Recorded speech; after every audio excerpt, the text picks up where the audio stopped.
¿Habías escuchado hablar sobre los tratos crueles, las terapias con electrochoque y los tratamientos inhumanos vividos en instituciones de salud antiguas? Temos tido excelentes resultados, tanto na catatonia quanto em quadros esquizofrênicos agudos. Desculpe, doutor.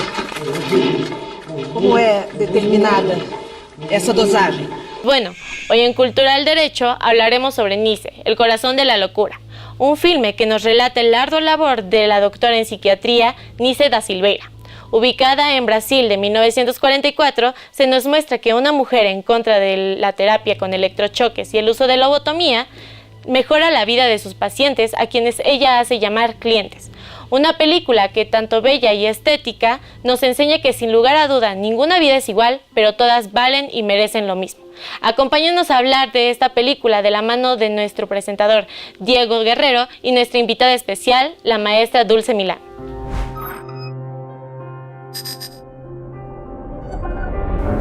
Bienvenidas, bienvenidos a una emisión más de Cultural Derecho.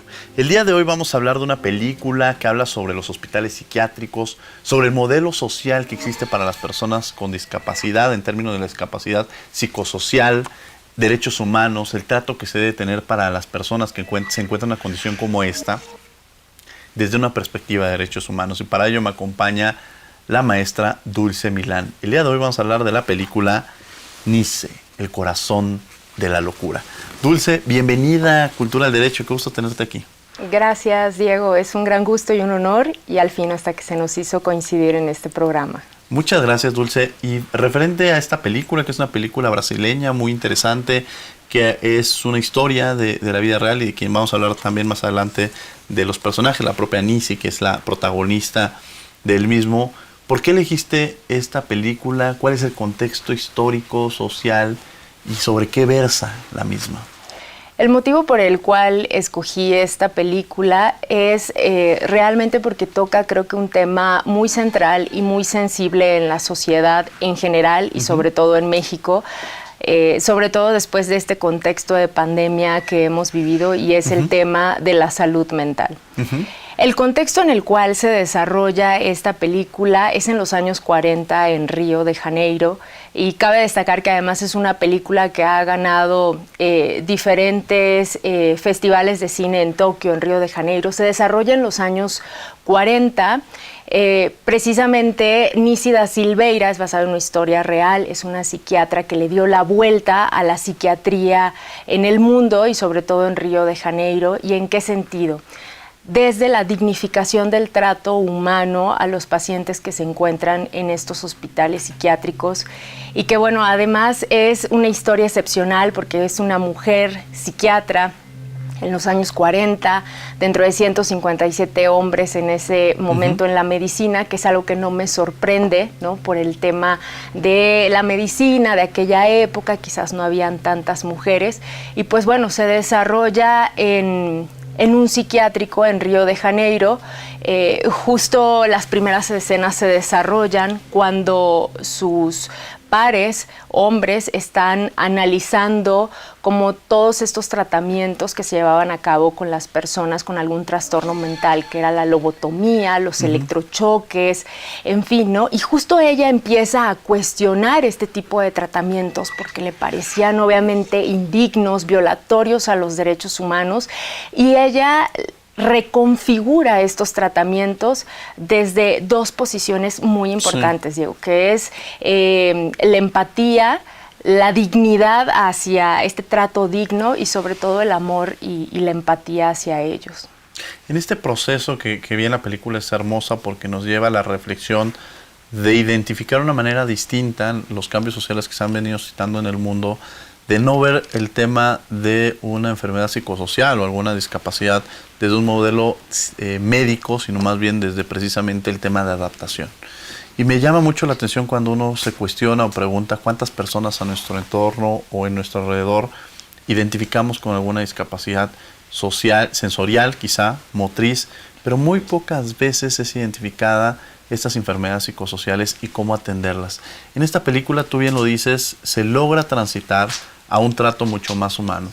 ¿Qué va más allá? ¿Cómo se dan estos tratos humanos y por qué sería importante que incluso el público que nos está viendo sepa de la importancia del tratamiento que se va a dar y sobre todo identificarlo, porque probablemente tengamos en nuestra familia algún familiar o en una cuestión incluso personal alguna enfermedad psicosocial, identificarla y tratarla, ¿no? Y el papel incluso de cómo lo hace la doctora Anice, ¿no? Sí, totalmente de acuerdo, Diego. A ver, primero creo que para hablar de salud necesitamos hablar también de salud mental. Y justo escogí esta película porque nos permite visibilizar estos temas que son necesarios y quitarnos este tabú y estos prejuicios relacionados con la salud mental, de que quizás solo es hablar de trastornos mentales como la esquizofrenia o trastornos más delicados de la personalidad.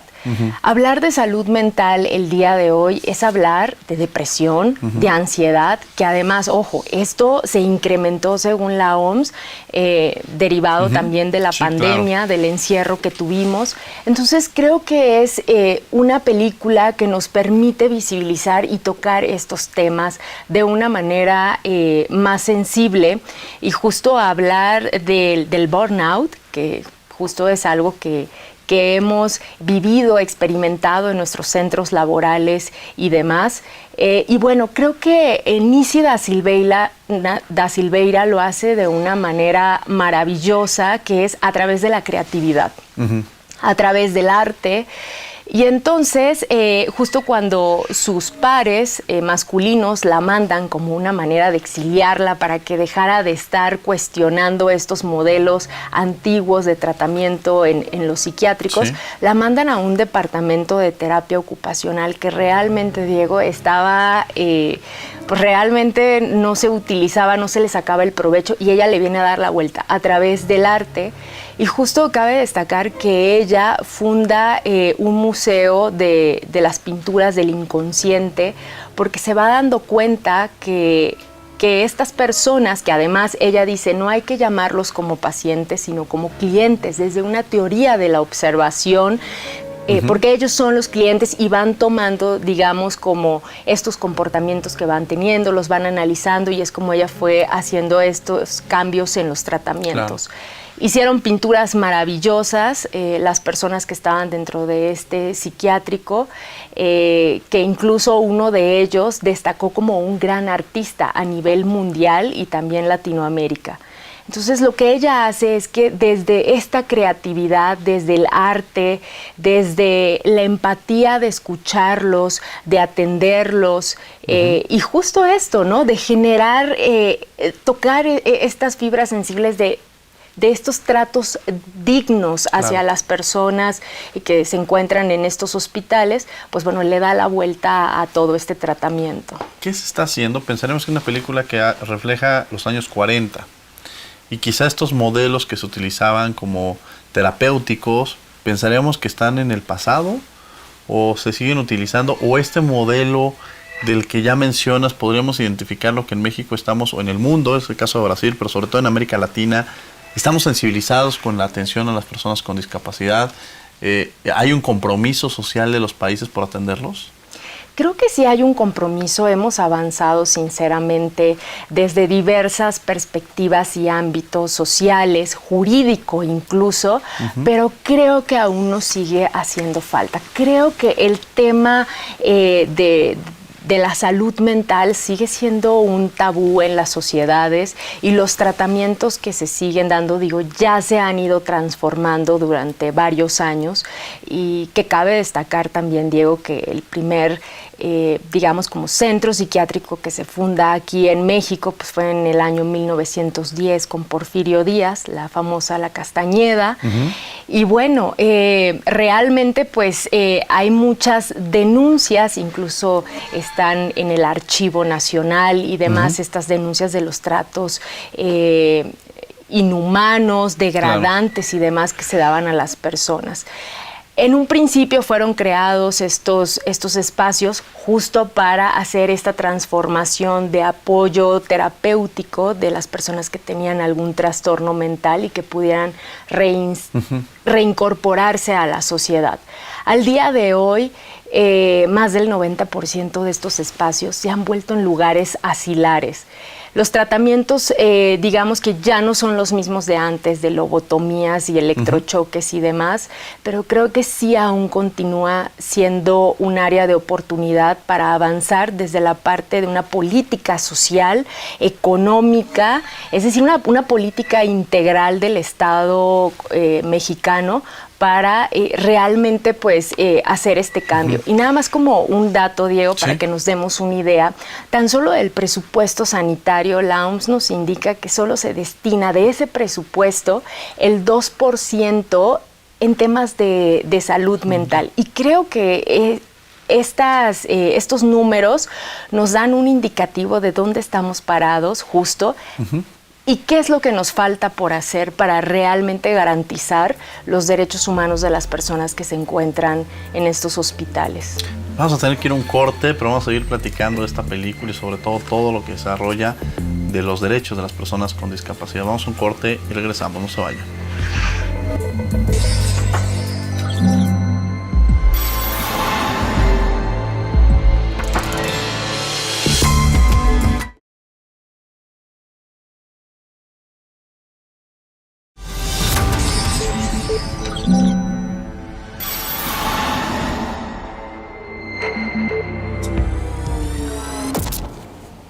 Estamos de regreso en Cultura del Derecho platicando esta película Nisi, el corazón de la locura, y me acompaña el día de hoy la maestra Dulce Milán. Ya hemos hablado un poco sobre las condiciones, sobre el trato que se le da a las personas con discapacidad, sobre los hospitales psiquiátricos, incluso este modelo que ella presenta en los años 40 de cómo ser atendidos a este sector de la población. Sin embargo, ella logra generar esta comunicación que lleva con Carl Jung, en el cual se empiezan a mandar cartas.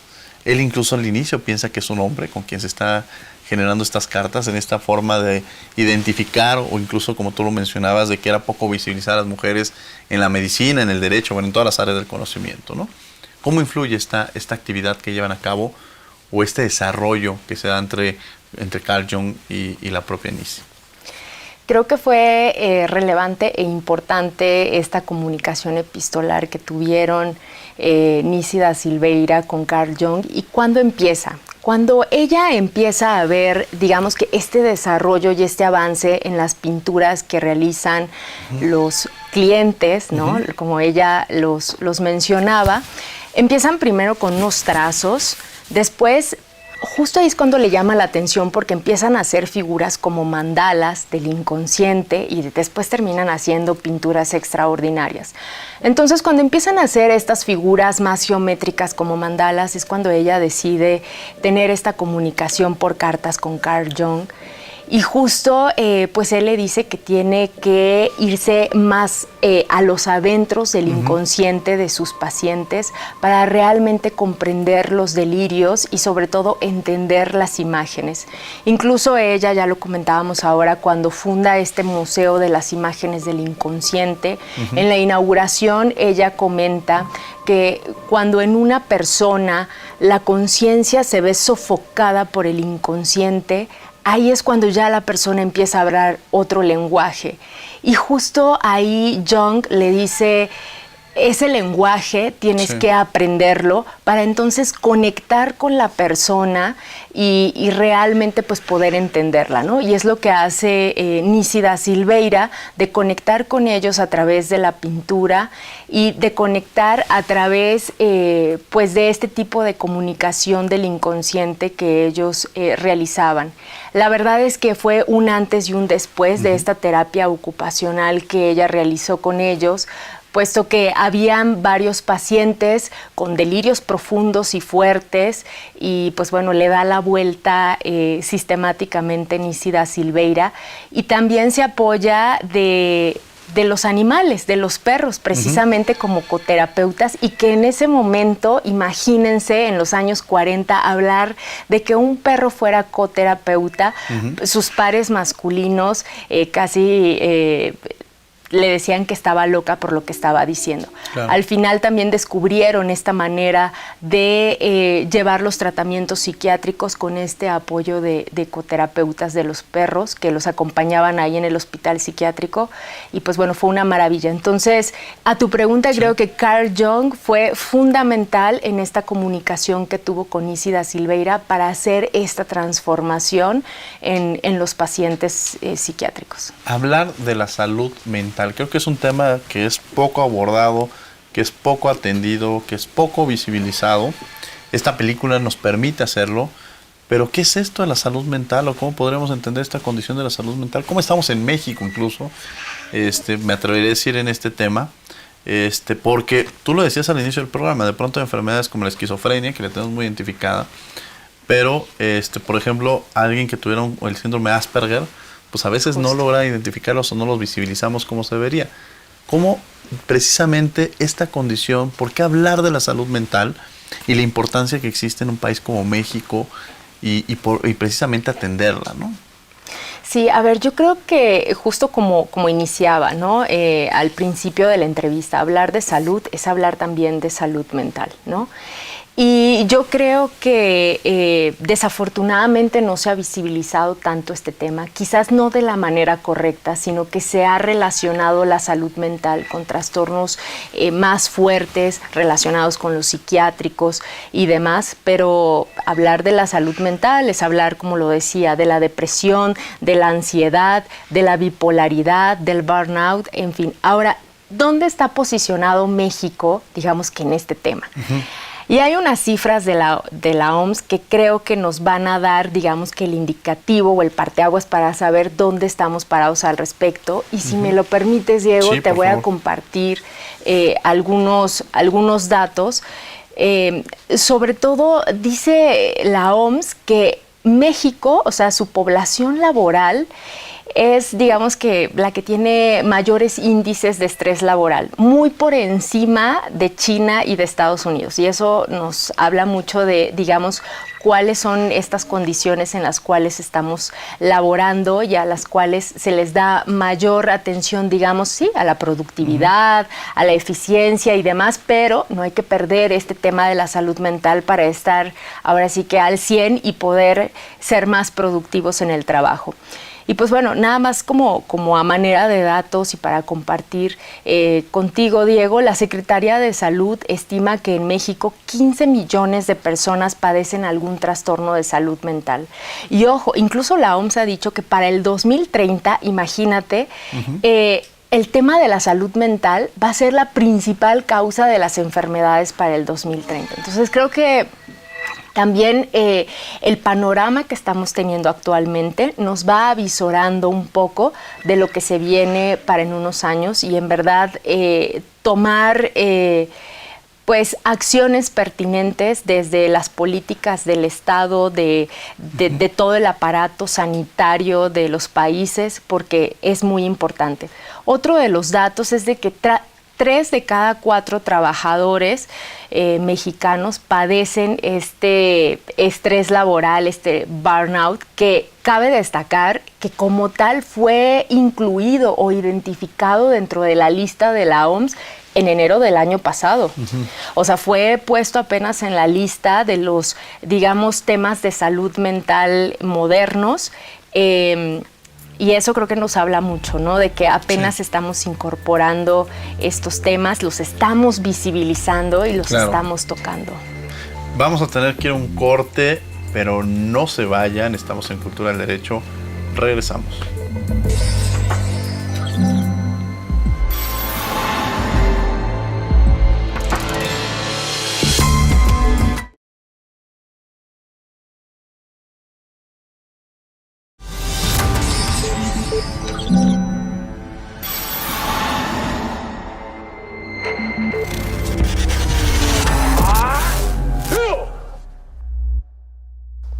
A lo largo de nuestra historia, los temas referentes a la salud mental se han estigmatizado y convertido en un tabú.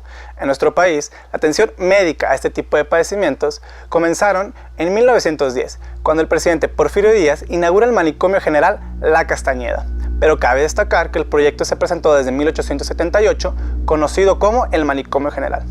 La construcción de la Castañeda respondía a los intereses de modernización del gobierno del presidente Díaz, que también se expresaron en materia de salud. De esa forma, la Castañeda pasó a ser el hospital psiquiátrico más grande e importante de México hasta mediados del siglo XX. El objetivo de la Castañeda consistía en corregir cada uno de los desórdenes psiquiátricos y agresivos de sus pacientes.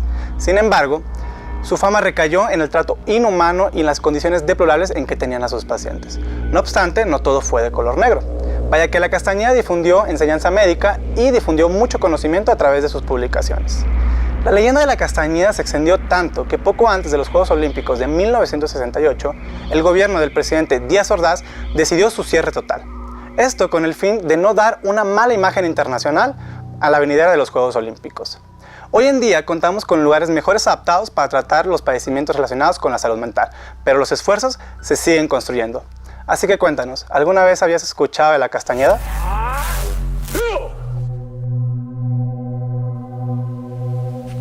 Estamos de regreso en Cultura al Derecho platicando de esta película Nisi, el corazón de la locura, con la maestra Dulce Milán.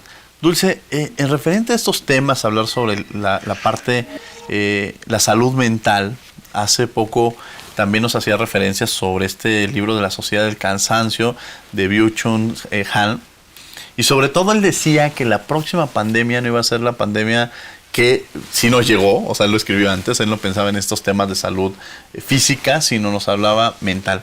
Pero me parece que esto también generó un tema de que se ampliara, o sea, no está alejado uno del otro, y sí hubo una pandemia de salud, pero que también potencializó la salud mental. Platícanos un poco sobre esto y cómo va influyendo en nuestra sociedad.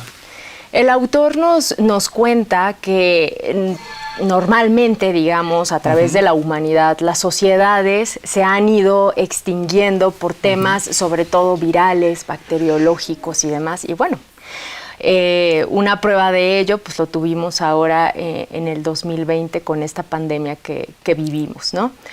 Y lo que él dice es que la sociedad moderna, más allá de tratarse de una cuestión bacteriológica o viral, se trata de una cuestión neuronal, claro, ¿no? Y justo ahí va a desarrollar el tema de la sociedad del cansancio y hace un símil de este Prometeo encadenado y nos dice que en lugar de esta águila, ¿no?, en la historia, en la mitología, de que va devorando su hígado y demás, esa águila es nuestro propio alter ego que nos está consumiendo. Es decir, él nos habla de que en la sociedad moderna vivimos en una constante productividad, positividad y demás, que nos hace un desgaste, un autosabotaje incluso con nosotros mismos, con nosotras mismas, y que justo de eso se trata, digamos, el tema de la sociedad moderna, una cuestión más mental, que justo hablaba de esta cuestión neuronal, hablando de depresión, de borderline, de bipolaridad, en fin, y justo son las enfermedades que atañen a esta sociedad moderna por esta compulsividad en el ser humano de pues dejarse llevar por el ego, por el alter ego, ¿no? Entonces me parece súper importante y sobre todo pues verlo desde este contexto que vamos saliendo de la pandemia y que derivado de ello también aumentaron los niveles de suicidios, incluso más del 16%, destacando en nuestro país que desafortunadamente Yucatán es el estado con más altos índices de suicidio y que derivado de la pandemia, de este encierro, de esta no productividad y esta no positividad de la cual habla Byung-Chul Han, precisamente pues llevó a que fueran como mucho más fuertes todos estos temas de los trastornos mentales y que sobre todo pues bueno, va a ser la causa de las enfermedades en el futuro. ¿Algo con lo que quieras cerrar, Dulce Milán? Creo que, bueno, antes que nada las invito a ver esta película, a sensibilizarnos con este tema de la salud mental, a tocarlo, a mirarlo y sobre todo a que en verdad creemos conciencia colectiva y social para que deje de ser un tabú entre nosotros y también podamos desarrollarnos mucho mejor en esta salud mental como país. Dulce, muchas gracias por haber estado con nosotros aquí en Cultura al Derecho. Al contrario, Diego, muchas gracias. Muchas gracias y gracias a ustedes por acompañarnos en una emisión más. Los martes también estamos en Derecho a Debate en Radio UNAM en 96.1 FM a las 4 de la tarde. Pero por lo pronto, que tengan buen día.